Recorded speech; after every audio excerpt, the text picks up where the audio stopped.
Olá, alunos do quinto ano, tudo bem com vocês? Aqui é a professora Juscelia, eu estou aqui para mais uma das nossas aulas. Hoje é a nossa aula de número 5, estamos encerrando a nossa semana de número 19. Essa primeira semana, olha só, que nós retornamos às aulas, certo? Hoje é sexta-feira, dia 30 de julho de 2021. Tudo bem? Se você está registrando aí no seu caderno, anote aí a data de hoje, ó, o nome da cidade, a data de hoje e o dia da semana. Hoje é sexta-feira. Nossas atividades de hoje são de língua portuguesa e elas estão no nosso livro Aprender Sempre, das páginas 40 a 42. Então, é página 40, 41 e 42, certo? Na nossa aula, estaremos contemplando os descritores D6 e D9. Tudo bem? Então, abre aí o seu livro, já na página 40, que nós vamos começar nossa atividade de hoje. Aqui no seu livro, na página 40, você vai encontrar esse enunciado aqui, ó, aulas 5 e 6, aprofundando o conhecimento sobre os poemas concretos. Então, nós vamos aprofundar, vamos conhecer um pouquinho mais sobre os poemas concretos, certo? Então, nesta aula, o que nós vamos aprender? Nesta aula, vamos conhecer um autor de poemas concreto chamado Fábio Bahia. Por meio de sua arte, vamos aprofundar a nossa compreensão sobre os poemas concretos e registrar tudo o que conseguimos perceber em um cartaz. Então, olha só, na aula anterior, nós vimos 5 poemas, né? E um dos poemas que nós vimos foi o poema chamado Pôr do Sol. Vocês se lembram desse poema que nós vimos na aula passada? Então, esse poema Pôr do Sol, ele ia formando, né? As palavras iam formando o quê? O formato do sol se pondo, né? Então, poemas concretos são poemas onde as palavras, né, ou frases, formam imagens, né? Além de causar ou despertar também a curiosidade e a criatividade do leitor. Tudo bem? Então, número 1. Na aula de hoje, você e seus colegas irão ler alguns poemas concretos. Antes, vamos conhecer um pouco sobre o poeta que escreveu os textos. Então, lembrando, nossas atividades estão sendo realizadas em casa, então essa atividade ela será individual, certo? Então nós vamos conhecer alguns textos, né, do Fábio Bahia, mas antes disso nós vamos conhecer o que? A biografia dele. O que é biografia? História de vida. Então aqui nós temos uma mini biografia que está aí no seu livro, na página 40. Fábio Bahia é natural de Santa Luz, na Bahia. Licenciado em Letras, com habilitação em língua inglesa, foi professor durante 5 anos. Desde 2012, incentivado por boas críticas, começou a participar de concursos literários, sendo premiado e publicado em antologias, sites e revistas do Brasil, em Portugal e na Espanha.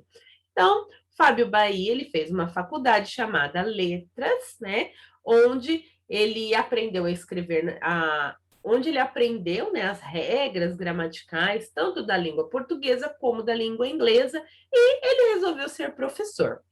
Os textos que ele escrevia eram tão interessantes que ele começou a publicar esses textos. E aí ele começou a participar de vários concursos literários. Os especialistas em literatura perceberam que o Fábio Bahia tinha muito talento. Então, incentivaram o Fábio Bahia a escrever livros, né? E esses textos, poemas que são escritos por ele, são conhecidos não apenas aqui no Brasil, mas também em Portugal e na Espanha, certo? Continuando a leitura. Seus poemas concretos já foram publicados em diversos livros didáticos e em várias outras publicações voltadas para a educação. Em 2014, publicou seu primeiro livro de contos juvenis, Ferramentas dos Deuses, contos fantásticos com temática mitológica, que obteve boa repercussão e avaliação. Em 2017, publicou outro livro, dessa vez de poemas, certo? Então, um pouquinho aqui da vida do autor da aula de hoje. E aí, no seu livro, na página 41, já tem um poema do Fábio Bahia. Olha só esse poema. Olha o formato dele. Ele está no formato convencional, no formato dos poemas que nós conhecemos? Não. Ele está no formato de uma imagem. Essa imagem aqui é uma imagem do quê, pessoal? De uma placa de trânsito, né? Normalmente as placas de trânsito nesse formato e na cor amarela, elas dizem o quê? Que precisamos prestar atenção. O que será que o Fábio Bahia está nos chamando a prestar atenção? Vamos ler? Se não é o fim, recomece. Olha aqui esse formato. É o formato do quê, pessoal? De uma seta que está indicando o quê? Para você começar a leitura de novo. Chegando aqui, volta para começar a leitura de novo. Então, se não é o fim de tudo, recomece. Qual mensagem será que ele quer trazer, que ele quer passar para nós?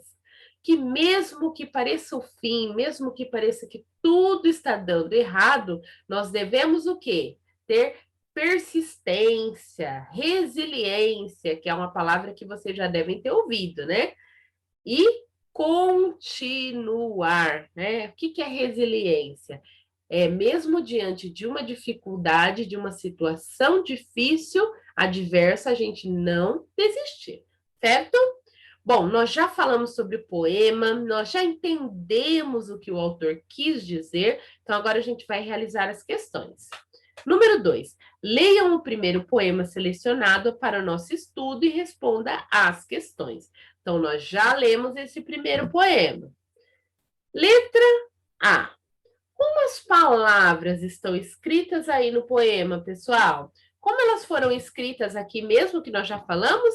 Em forma do quê? Qual formato que é este aqui, ó? Que vai termina e começa novamente. Termina e começa novamente. Em formato do quê, pessoal? Hã? Olha aqui o poema.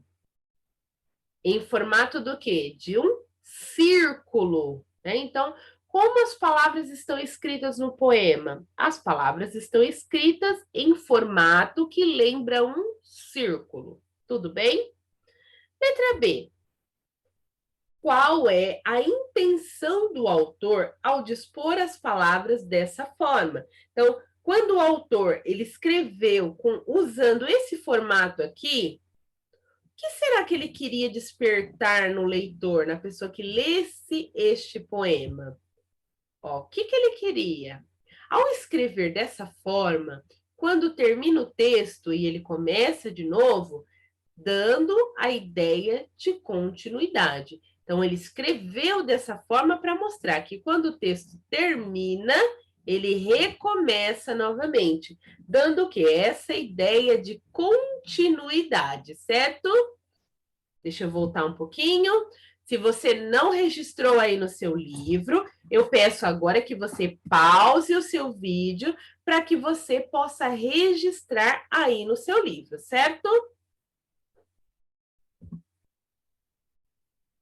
Questão C. Essa questão C ainda está aqui na página 41. Letra C. Que relação podemos fazer entre o que está escrito na imagem e a forma como as palavras estão dispostas? Olha só. Então, eu tenho a imagem e o formato das palavras na imagem. Qual é a relação que nós podemos fazer? A mensagem do poema é recomeçar, tentar de novo, de novo, de novo. Por isso, da maneira como o texto está disposto, o leitor relê a mensagem novamente, procurando novos recomeços. Então, essa é a mensagem, é por isso que o autor do poema resolveu escrever o seu texto em formato de círculo. certo? Por quê? Porque a mensagem é recomeçar, ou seja, tentar de novo e tentar novamente. Tudo bem? Pode pausar aí o seu vídeo, copiar, né, registrar aí a resposta da questão C.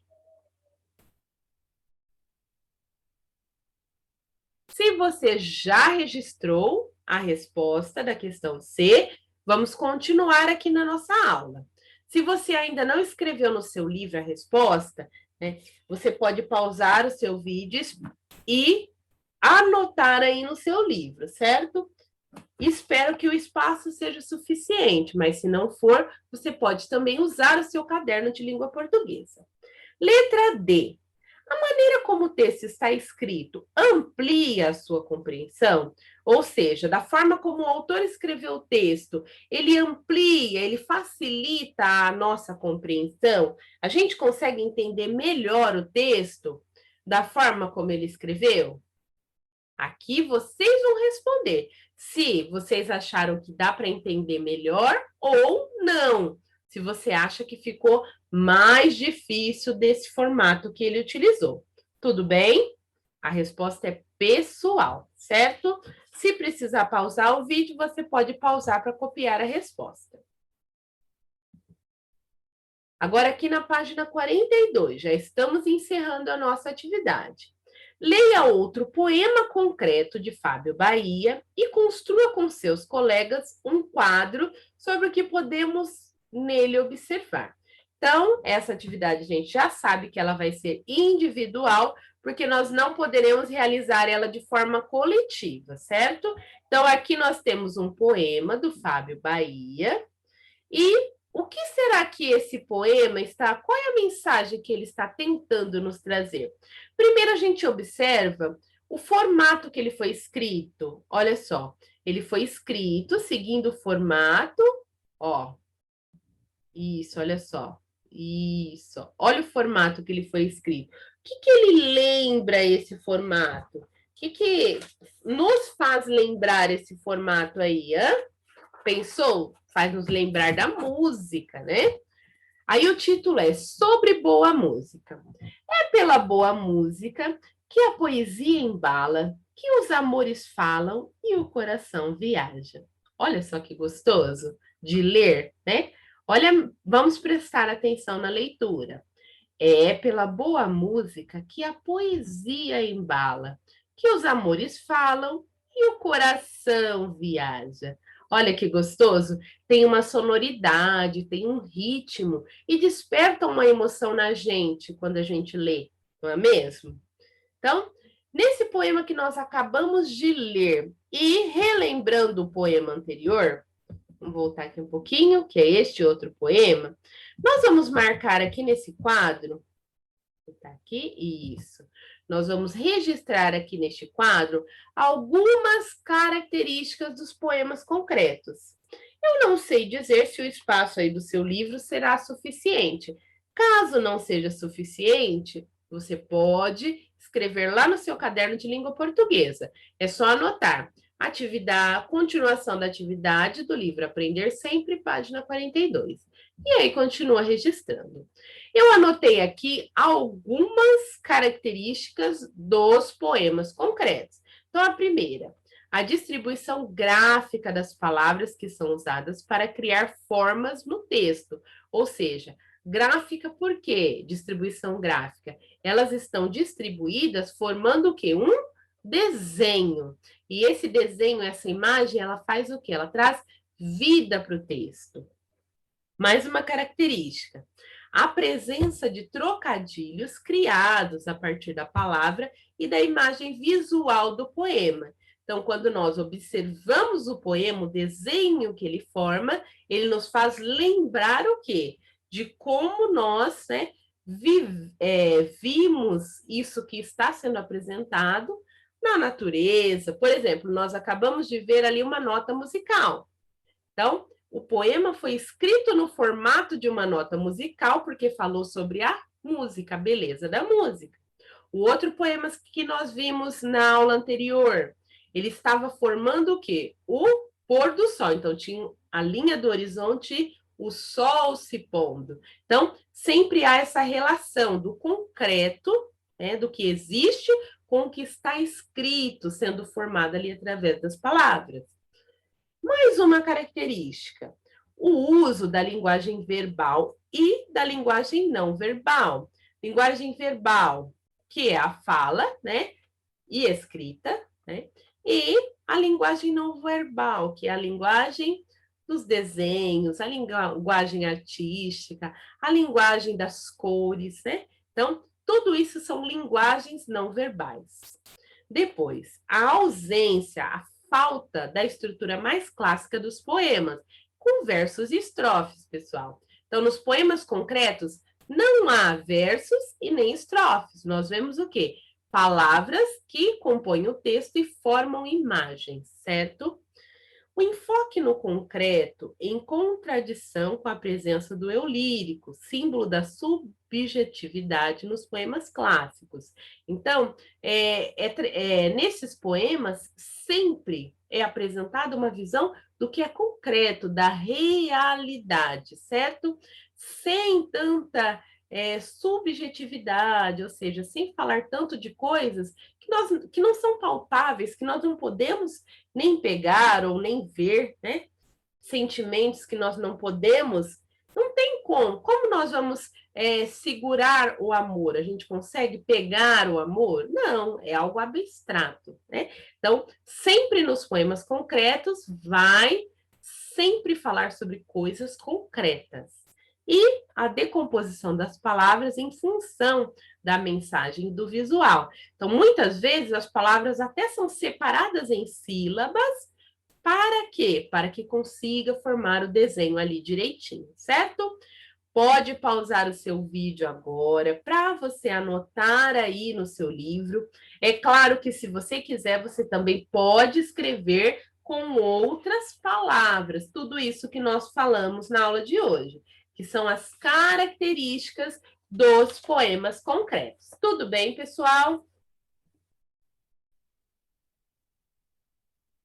Se você já terminou de copiar, excelente, o que eu acredito que não aconteceu, né, pessoal? Mas terminem aí de copiar, certo? De registrar direitinho no seu livro. E se você não se inscreveu ainda, se inscreva lá no nosso canal Movimento Aprender Videoaulas Quinto Ano, certo? Desejo a vocês, pessoal, um excelente final de semana. Um beijo e até a próxima. Tchau, tchau, pessoal.